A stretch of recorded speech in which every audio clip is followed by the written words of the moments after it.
اور زمین میں نشانیاں ہیں یقین لانے والوں کے لیے اور خود تمہارے اندر وجود میں بھی، کیا تم کو سوچتا نہیں؟ مزید فرمایا سنوریہم آیاتنا فی الآفاق وفی انفسہم حتی یتبین لہم انہ الحق، ان قریب ہم ان کی اپنی نشانیاں آفاق میں دکھائیں گے یہاں تک کہ ظاہر ہو جائے ان کے لیے کہ بے شک یہ حق ہے۔ اب یہاں تک جتنی بھی ہم نے باتیں پڑھی یہ سب کو سمجھ میں آیا؟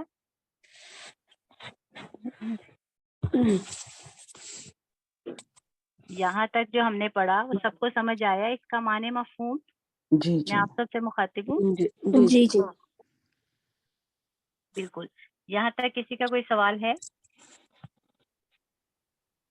یہ جو نہیں، آپ جان آپ نے سب سے پہلے بولا نا بہت سی چیزوں سے مل کر، آپ نے آگے کیا لفظ بولا تھا؟ مرکب، مرکب، میم را کاف با۔ ہاں مرکب، اوکے، جی بہت سی جی، چیزوں جیسے سے مل کر، جی جی جی جی، جیسے ہوتا ہے نا مفرد، ویسے ہی یہ مرکب ہے۔ انشاءاللہ جب مرکب، ہم گرامر کے پوائنٹس پڑھیں گے نا تو اس میں پھر جو ہے یہ آپ کو پتہ چلے گا مفرد اور مرکب، بہت سی چیزوں سے مل کر کوئی شے مرکب بنتی ہے۔ قرآن کلام مرکب ہے، جی ٹھیک ہے، مطلب اس کی تقسیم صورتوں اور آیات میں کی گئی ہے نا، تو اس جی کی صورتیں اور آیات جو ہیں وہ مل کر ایک مرکب بن جاتی ہیں، کس کا؟ قرآن کلام کا، جی جی ٹھیک ہے۔ اب دیکھیں انگلش میں ہم آیت کے لیے لفظ یوز کرتے ہیں ورس، بول دیتے ہیں، لیکن اگر آپ شعر کے لیے جو ہے وہ سرچ کریں گی تو وہی لفظ آئے گا۔ جیسے آیت کے لیے ہم لفظ ورس بول دیتے ہیں اور جو شعر کہتے ہیں تو پھر بھی یہی آئے گا، جبکہ قرآن کی آیات نہ تو شعر ہیں، نہ مصرے ہیں، نہ جملے ہیں۔ اب آپ یہاں سے بھی اندازہ لگا سکتے ہیں کہ میں ہمیشہ اردو کو کیوں پریفر کرتی ہوں، کہ جو اردو، عربی اور فارسی یہ تین زبانیں ایسی ہیں کہ جس میں اسلام جو ہے نا اس کو ڈیولپ کر دیا گیا ہے، یہ تین زبانیں۔ اب ہم جو ہے پریفر کرتے ہیں ہمارے بچے جو ہے انگلش میں پڑھتے ہیں، ٹھیک ہے، حالانکہ پیرنٹس کو اردو آتی ہے لیکن پھر بھی وہ پریفر کرتے ہیں کہ ہمارے بچے انگلش میں پڑھیں، تو پھر اس کا نقصان کیا ہوگا؟ آپ صرف ایک چھوٹی سی مثال میں ہمیشہ سب کو دیتی ہوں، آپ لوگ بھی ضرور یہ ٹرائی کیجئے گا، آپ صرف گوگل میں لکھیں جو ہے پریئر، ٹھیک ہے، آپ پریئر لکھیں، اگر آپ یہی پریئر آپ عربی میں لکھیں گے الصلاۃ، تو وہی نماز آئے گی جو مسلمان پڑھتے ہیں۔ اگر آپ اردو میں نماز لکھیں گے تو ہمیشہ نماز ہی آئے گی جو ہم پڑھتے ہیں، لیکن جب آپ انگلش میں پریئر سرچ کریں گے نا تو دنیا جہان کے جتنے بھی مذاہب ہیں، جو وہ عبادتیں کرتے ہیں، جیسے جیسے وہ پریئر کرتے ہیں وہی آ جائے گی۔ تو ہمارے بچے جب انہیں اردو نہیں آتی، عربی نہیں آتی، فارسی نہیں آتی، انہیں صرف انگلش آئے گی اور وہ انگلش میں ہی پڑھیں گے تو وہ تو انگلش میں سرچ کریں گے۔ جب بچے چھوٹے ہوتے ہیں تو ان کا جو تصور ہے وہ چھوٹا ہوتا ہے، ان کی سوچ چھوٹی ہوتی ہے، ٹھیک ہے، ان کا فہم کم ہوتا ہے، لیکن جیسے جیسے وہ بڑے ہوں گے تب وہ ہماری بات نہیں سنیں گے، کچھ بھی ان کے ذہن میں آئے گا، کچھ بھی وہ نیا سنیں گے، نیا دیکھیں گے، سب سے پہلے وہ سرچ کریں گے، اور سرچ کس زبان میں کریں گے؟ جو ان کی زبان ہوگی، اور ان کی زبان انگلش ہے۔ اب جیسے یورپ میں جتنے بھی بچے ہیں وہ انگلش بولتے ہیں، لیکن ہمارا جو ہے ایز اے پیرنٹس ہمارا کیا فرض ہے، ہمارا جو ہے والدین ہونے کی حیثیت سے ہمارا یہ فرض ہے کہ ہم اپنے بچوں کو ان تین زبانوں میں سے کوئی ایک زبان سکھائیں، یا تو ہم عربی سکھائیں، یا اردو سکھائیں، یا فارسی سکھائیں۔ کیوں؟ اگر ہم چاہتے ہیں کہ ہم اپنے ہمارا جو دین ہے، ہمارا جو کلچر ہے، ہم اس کو اپنے بچوں میں ڈیولپ کریں تو یہ ہم سب کے لیے ضروری ہے کہ ہم اپنے بچوں کو ان تین زبانوں میں سے ایک زبان سکھائیں۔ اب یہاں دیکھیں ہمارے سامنے ایک تو وہ مثال ہو گئی پرے کی، ٹھیک ہے، اب یہاں ایک مثال ہے ورس۔ آیت کے لیے بھی انگلش میں ورس بولا جاتا ہے اور شعر کے لیے بھی، جبکہ قرآن کریم کی آیات جو ہیں وہ نہ تو شعر ہیں، نہ کوئی مصرع ہے، اور نہ ہی کوئی جملہ ہے، یہ آیت ہے۔ تو پھر دیکھیں کہ انگلش میں جب لکھا گیا تو اس کے وہ میننگز جو ہیں اس کے ساتھ بالکل جو ہے وہ تشبیہ دیتے ہیں، بس بعینی ہی لفظ آیت ہی کو عام کرنا چاہیے۔ ہمیں چاہیے کہ آیت جو ہے، بے شک ہم انگلش میں بھی بچوں کو بتا رہے ہیں تو آیت ہی بتائیں، آیت نمبر، ٹھیک ہے۔ اسی طرح کچھ آیات آفاقی ہیں، اب جیسے کہ ہم نے پڑھا کہ جو آیات ہیں وہ اللہ تبارک و تعالیٰ کی علم و حکمت کی نشانیاں ہیں۔ اب یہ جو نشانیاں ہیں اس میں سے کچھ جو آیات ہیں وہ آیات آفاقی ہیں یعنی اللہ کی نشانیاں، کچھ آیات انفسی ہیں وہ بھی اللہ کی نشانیاں ہیں، اور آیات قرآنیہ بھی در حقیقت اللہ تعالیٰ کی حکمت بالغہ اور علم کامل کی نشانیاں ہیں۔ اب دیکھیں آیات کا تعین کسی گرامر، بیان یا نحو کے اصول پر نہیں ہے۔ اب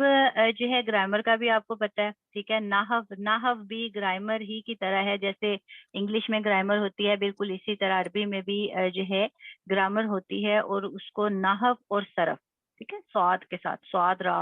فا صرف اور نون ہا وا نحو۔ اب جو نحو ہے نا، نحو کو جب انشاءاللہ ہم نحو کے بارے میں پڑھیں گے تو آپ سب سے پہلے جو نحو ہے اس کے بارے میں یہ کہا جاتا ہے کہ النحو فی الکلام کالملح فی الطعام، کہ نحو جو ہے اس کو کلام میں اتنی حیثیت حاصل ہے جتنی کہ کھانے میں نمک کو۔ اب دیکھیں کھانے میں نمک نہ ڈالیں، جتنا مرضی آپ جو ہے لذیذ کھانا بنا لیں، لیکن جب تک اس میں آپ نمک نہیں ڈالیں گے اس کا ٹیسٹ نہیں آئے گا، اس کی لذت نہیں آئے گی۔ تو سوچیں کہ کتنی پیاری مثال ہے، اور اس مثال سے ہمیں سمجھ جانا چاہیے کہ النحو فی الکلامی، کہ نحو جو ہے وہ کلام میں کالملح فی الطعام، ایسا ہے کہ جیسے کھانے میں نمک۔ تو قرآن کریم کے بارے میں یہ کہا گیا ہے کہ قرآن کریم کی آیات کا تعین جو ہے، اس کا جو خیال ہے کسی گرامر یا بیان یا نحو کے اصول پر نہیں، اس میں کوئی اجتہاد داخل نہیں ہے، بلکہ اس کے لیے ایک اصطلاح توقیفی استعمال ہوتی ہے، یعنی یہ رسول اللہ صلی اللہ علیہ وسلم کے بتانے پر موقوف ہے۔ چنانچہ ہم دیکھتے ہیں کہ آیات بہت طویل بھی ہیں، ٹھیک ہے، ایک آیت آیت الکرسی ہے جس میں مکمل 10 جملے ہیں، لیکن بعض آیات جو ہیں حروف مقطعات پر بھی مشتمل ہے، ہا میم ایک آیت ہے، حالانکہ اس کا کوئی مفہوم نہیں، ہا میم یہ حروف مقطعات ہیں، اور حروف مقطعات جو ہے اس کے صرف اور صرف جو معنی ہیں وہ واللہ عالم، اللہ تبارک و تعالیٰ جانتے ہیں۔ حروف مقطعات کے کوئی معنی نہیں کیے جاتے، صرف اس کو حروف مقطعات ہی لکھا جاتا ہے۔ اب جیسا کہ ہا میم یہ ایک آیت ہے اور اس کا کوئی مفہوم نہیں، عام زبان کے اعتبار سے اس کے معنی معین نہیں کیے جا سکتے، یہ تو حروف تہجی ہیں، اور حروف تہجی کا کوئی معنی نہیں ہوتا، ٹھیک ہے، لیکن جو ہے قرآن کریم میں جتنے بھی حروف ہیں وہ با معنی ہے، کوئی حرف ایسا نہیں کہ جو بے معنی ہے، مطلب جس کے کوئی معنی نہ ہو، ہر حرف با معنی ہے، ہر حرف کا کوئی نہ کوئی معنی ضرور ہے۔ تو اس کو مرکب کلام بھی نہیں کہہ سکتے، جو حروف تہجی ہیں صرف اس کو مرکب کلام بھی نہیں کہہ سکتے، کیونکہ اس کو علیحدہ علیحدہ پڑھا جاتا ہے، جیسے اب ہا میم، اب ہم اس کو ہم نہیں پڑھ سکتے یا اس کو اکٹھا نہیں کر سکتے، ہا کے اوپر کھڑا زبر ہے اس کو ہا ہی پڑھیں گے، اور میم جو ہے اس پہ چھوٹی مد ہے اس کو میم ہی پڑھیں گے، تو یہ صرف ایک حروف تہجی ہے، اس سے کوئی معنی ہی نہیں، ٹھیک ہے، تو اس کو علیحدہ علیحدہ پڑھا جاتا ہے، اس لیے یہ حروف مقطعات کہلاتے ہیں۔ اور کیوں؟ کیونکہ حروف تہجی کا کوئی معنی نہیں ہوتا، اور قرآن کریم میں یہ جو حروف تہجی مطلب علیحدہ علیحدہ یہ جو حرف آئے ہیں، تو اس لیے اس کو حروف مقطعات کا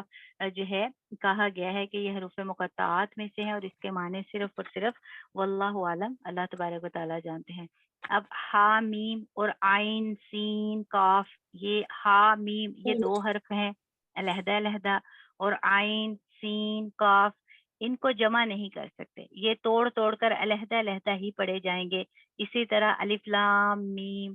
اب الف لام میم کو ہم علم نہیں پڑھ سکتے، ایک ایک حرف آئے گا، الف لام میم، مطلب یہ علیحدہ علیحدہ ہی پڑھا جا سکتا ہے۔ اب اس زمن میں ایک بات یہ بھی ہے کہ جہاں حروف مقطعات میں سے ایک ایک حرف آیا ہے، جیسے صاد، پہلے تو ہم نے پڑھا نا ہا میم 2 لفظ، پھر الف لام میم 3 لفظ، پھر عین سین قاف 3 لفظ، اسی طرح یہ ایک ایک حرف بھی آیا ہے، جیسے صاد والقرآن ذی الذکر، تو اب یہاں دیکھیں صاد جو ہے یہ صرف ایک حرف آیا ہے، اور یہ بھی حروف مقطعات میں شامل ہے، یہاں ایک حرف آیت نہیں بننا۔ اب دیکھیں اگر ہم یہ کہیں نا صاد جو ہے یہ آیت نہیں ہے، بلکہ صاد والقرآن ذی الذکر کے ساتھ جو ہے اس کے ایک پوری مکمل آیت بنانے کے لیے 7 اور بھی حروف جو ہیں وہ شامل کیے گئے ہیں، ان کا معنی مفہوم کیا جائے گا، لیکن حروف مقطعات جو صاد ہے اس کو صاد ہی پڑھا جائے گا، اس کا کوئی معنی نہیں کیا جائے گا۔ اسی طرح الف لام را 3 حروف ہیں، اور یہ جو ہے یہ مکمل آیت نہیں، یہ صرف اس کو بھی صرف 3 حروف ہی پڑھیں گے، الف لام را۔ اب نبی کریم صلی اللہ علیہ وسلم سے یہ ہمیں معلوم ہوا ہے کہ یہ جو ہے حروف مقطعات ہیں۔ جب قرآن کریم کا ہم ترجمہ پڑھیں گے تو کہیں بھی اگر یہ حروف آئیں گے تو صرف وہاں یہی ہم پڑھیں گے کہ حروف مقطعات، وہاں اس کا کوئی معنی جو ہے وہ نہیں کیا جائے گا۔ البتہ نبی کریم صلی اللہ علیہ وسلم ان سے جیسے کہ مختلف روایات میں ہے، اس لیے اس پہلو سے کہیں کہیں فرق واضح ہوا ہے، چنانچہ آیات قرآنیہ کی تعداد متفق علیہ نہیں ہے۔ اب جب ہم احادیث کی روشنی میں یہ سمجھتے ہیں، پڑھتے ہیں، سیکھتے ہیں، تو وہاں ہمیں پتہ چلتا ہے کہ جو قرآن کریم کی آیات ہیں اس سے مختلف روایات ہیں، اس کی جو تعداد ہے اس کے بارے میں اختلاف ہے، اس لیے اس پہلو سے کہیں کہیں فرق واضح ہے، چنانچہ آیات قرآنیہ کی تعداد جو ہے متفق علیہ نہیں ہے۔ اس پر تو اتفاق ہے، قرآن کی آیات کی جو تعداد ہے وہ 6000 سے زائد ہے، لیکن بعض کے نزدیک کم و بیش 6216، بعض کے نزدیک 6236 اور بعض کے نزدیک 6666۔ اس کے مختلف اسباب ہیں۔ بعض صورتوں کے اندر آیات کے تعین میں بھی فرق ہے، لیکن یہ سب کسی کا اپنا اجتہاد نہیں ہے، بلکہ سب کے سب اعداد و شمار حضور اکرم صلی اللہ علیہ وسلم سے نقل ہونے کی بنیاد پر ہیں۔ ایک فرق یہ بھی ہے کہ آیت بسم اللہ قرآن حکیم میں 113 مرتبہ صورتوں کے شروع میں آتی ہے، کیونکہ صورتوں کی تعداد جو ہے وہ 114 ہے، اور ان میں سے صرف ایک سورت التوبہ کے شروع میں بسم اللہ نہیں آتی۔ اگر اس کو ہر مرتبہ شمار کیا جائے تو 113 تعداد بڑھ جائے گی، ہر مرتبہ شمار نہ کیا جائے تو 113 تعداد کم ہو جائے گی۔ اس اعتبار سے آیات قرآنیہ کی تعداد جو ہے وہ متفق علیہ نہیں ہے، بلکہ اس میں اختلاف ہے۔ جیسے کہ پہلے ہم نے پڑھا حروف مقطعات جو ہیں اس پر بھی آیت آیا ہے، تو اس لیے یہ جو ساری تعداد ہے یہ ہمیں یاد رکھنی ہے، لیکن جو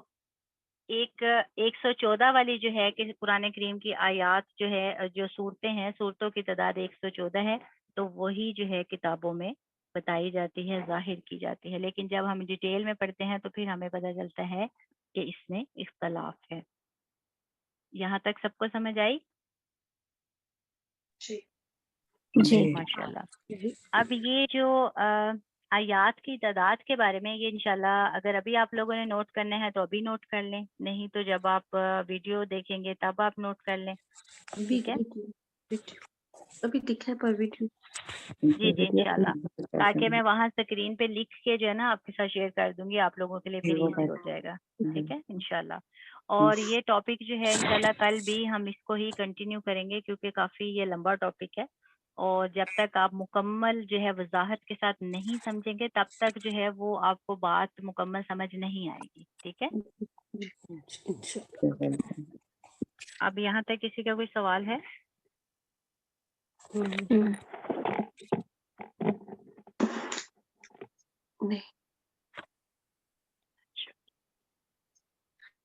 چلیں ٹھیک ہے، پھر مجھے اجازت دیں، دعاؤں میں یاد رکھیے گا۔ جزاکم اللہ خیر، السلام علیکم ورحمۃ اللہ وبرکاتہ۔ اللهم إني أسألك حبك وحب من يحبك والعمل الذي يبلغني حبك. اللهم اجعل حبك أحب إلي من نفسي وأهلي ومن الماء البارد يا الله.